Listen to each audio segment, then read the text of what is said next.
রেমাল আসছে, সবাই সাবধানে থাকুন, সাবধানে থাকুন। বুঝতেই পারছেন আজকে যে ঝড় আসছে তার কথা বলছি।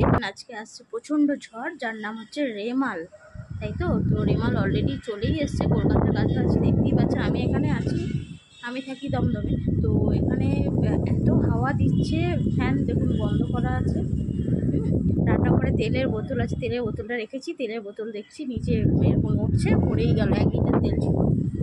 তারপর খুন্তি, ফ্রাইং প্যান সব ঝোলানো ছিল একটা পেরেকের মধ্যে, রান্নাঘরে যে বেসিক্যালি যেরকম হয়, তো উড়ে গিয়ে পড়লো। কোথায় গিয়ে পড়লো, ফ্রাইং প্যানের একটুখানি হ্যান্ডেলটা ফেটেও গেল। তো এখন হচ্ছে ঝড়ের আগের মুহূর্ত, তো ঝড়ের টাইমে কী হয় বুঝতে পারছেন, সবাই সাবধানে থাকুন। আর যা হয় বেসিক্যালি কারেন্টের সময় কারেন্ট থাকে না, ঝড়ের সময় কারেন্ট থাকে না। তারপর কখন কারেন্ট আসবে কোনো ঠিক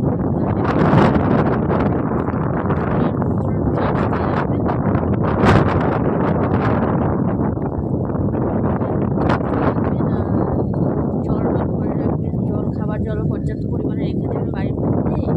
বাড়ি সবাইকে রিকোয়েস্ট করবো ঝড়ের সময় চেষ্টা করুন বাড়ির বাইরে না বেরোনো। সবাই খুব ভালো থাকবেন আর সাবধানে থাকবেন, আর নিজের সব মানুষদের খেয়াল রাখবেন। নিজেদের যতজন পরিবারের সদস্য আছেন বা সবার খেয়াল রাখার চেষ্টা করবেন, আর খুব সাবধানে থাকবেন।